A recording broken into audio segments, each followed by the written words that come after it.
kuelezea mazungumzo yetu kufuatia kikao muhimu sana niliyofanya na mwenzangu waziri wa mambo ya nje wa Belarus leo tarehe 28 ambayo yuko katika ziara rasmi nchini Tanzania hadi tarehe 30.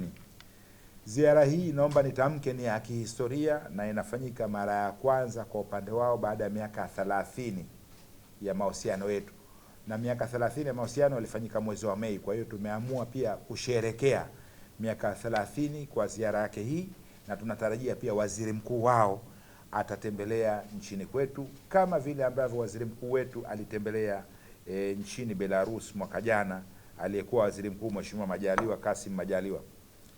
Naomba nielezee kwa faida yenu waandishi wa habari na faida ya wananchi mambo ambayo tumejadiliana, tumekubaliana na yenye faida moja kwa moja kwa serikali, kwa nchi na wananchi wenyewe. La kwanza kabisa, tumekubaliana kuimarisha mahusiano yetu ya kidiplomasia baada ya miaka 30. Tokea tumesainiana mahusiano yetu ni miaka 30 hivi sasa, lakini hatukuwa na mawasiliano ya karibu. Kwa hiyo tumekubaliana kuimarisha yale mawasiliano, lakini pia tumekubaliana kushirikiana katika diplomasia ya uchumi, na hapa nitatamka pia mambo kadhaa ambayo tumekubaliana. Kwa hiyo jambo la mwanzo kabisa, tumekubaliana ya ile miaka 30 ambayo imepita, sasa miaka miwili ijayo inayokuja itakuwa zaidi kuliko ile miaka 30 kwa mambo ambayo tunatarajia kutekeleza pamoja kwa mashirikiano na ndugu yangu Mheshimiwa Waziri Lysenko kutoka Belarus.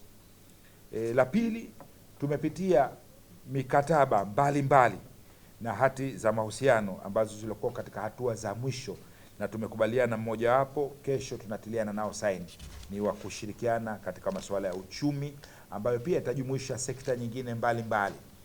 Lakini baada ya mikataba hiyo pia kutakuwa na mikataba kwenye maeneo ya kilimo, kwenye maeneo ya mafunzo, kwenye maeneo ya wanafunzi kwenda kusoma nchini Belarus kwenye field mbalimbali, kwa upande wa wanafunzi kwenda sekta za afya, sekta za kilimo na sekta za uhandisi. Lakini pia tumekubaliana kushirikiana kwenye usalama wa chakula na nishati kupitia mikataba hiyo miwili inayotarajiwa kusainiwa na iko pia katika hatua za mwisho kabisa. Tumekubaliana kushirikiana katika mageuzi makubwa ya kilimo kutumia mitambo ya kisasa. Kama tunavyojua, nchi ya Belarus iko mbele sana kwenye sekta ya kilimo, iko mbele sana katika sekta ya uzalishaji, iko mbele sana. 80% ya kilimo chao wanapeleka nje ya nchi, mazao mbalimbali ya chakula, na naweza kusema wana feed, yani wanalisha sehemu kubwa ya ulimwengu katika export ya chakula chao. Tumekubaliana kushirikiana katika eneo la nishati na miundombinu, na hapa ni fursa pia kwa Watanzania mbalimbali kwenda kupata masomo na mafunzo mbalimbali ya muda mfupi pamoja na muda mrefu. Tumekubaliana pia watakutana na sekta ya afya. Tumekubaliana kwenye eneo la uzalishaji dawa, lakini pia kuanzisha viwanda ambavyo vitaweza kuzalisha dawa, na hiyo yatafanyika mazungumzo yatakayofuata moja kwa moja na Wizara ya Afya, na Mheshimiwa Waziri wa Afya anatarajiwa kwa kutembelea nchi ya Belarus, lakini pia akiambatana na Waziri wa Elimu, Waziri wa Kilimo, Waziri wa Mifugo na Uvuvi. Hizo ndio sekta kuu 4 ambazo tumekubaliana tutaanza nazo moja kwa moja kwa kasi kubwa sana.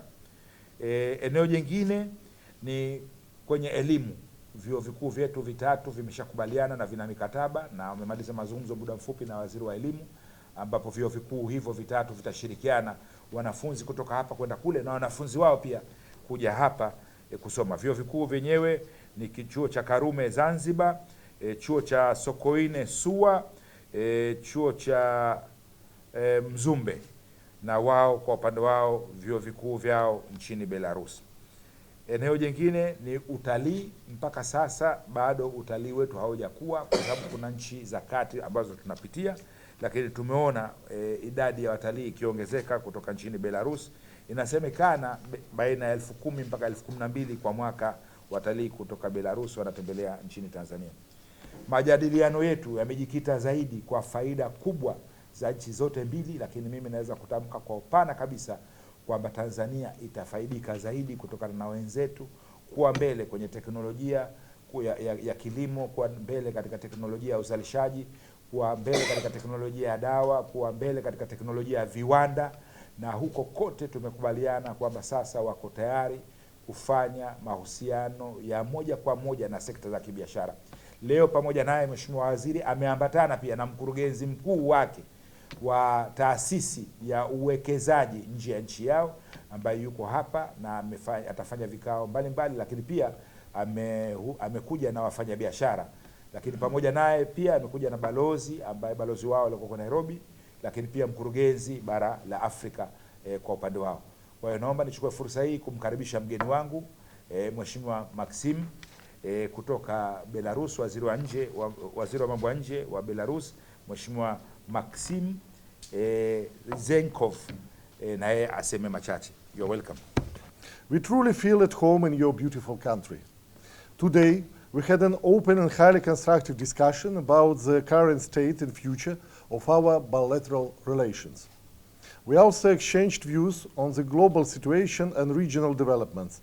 We both agreed that Belarus and Tanzania possess enormous potential that we are only beginning to unlock. A special milestone for us is the upcoming 30th anniversary of the establishment of diplomatic relations between Belarus and Tanzania in May.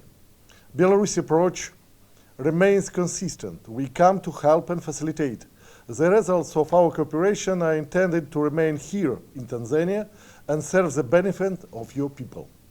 As part of addressing food security challenges, the Belarusian side expressed its willingness to participate in Tanzania's agricultural mechanization program, taking into account Belarus' existing equipment, experience, and expertise. Further development these plans, we expect to host Tanzanian officials and business representatives at the Belgrade 2026 International Agricultural Exhibition. We also discussed bilateral projects, including the establishment of a joint venture on veterinary medicine using Belarusian technologies and the supply of high-quality Belarusian pharmaceuticals to the Tanzanian market, emphasizing the importance of creating appropriate conditions and financial instruments for cooperation between our two friendly nations. To support the growing economic momentum, we agreed that expanding the bilateral legal framework will be a necessary step in developing bilateral relations and intensifying cooperation in all areas. In this regard, we concluded that it's necessary to complete the establishment of a joint committee on trade and economic cooperation between our countries. Another important point was the confirmation of mutual interest in establishing and developing direct cooperation between educational institutions, including academic exchange, participation in scientific and practical conferences and seminars, as well as the development and the implementation of joint programs and projects. The possibility of a visit by the Belarusian delegation led by the Prime Minister of the Republic of Belarus, His Excellency Alexander Turchin, to Tanzania in the second half of 2026 to participate in a business forum with representatives of enterprises and business circles from both countries was also discussed. In conclusion, I would like to reiterate Belarus' sincere desire to intensify our partnership. We fully support Tanzania's path to economic modernization and strengthening its sovereignty. We are ready to contribute our technologies and experience to the implementation of the national development programs initiated by Her Excellency President Samia Suluhu Hassan.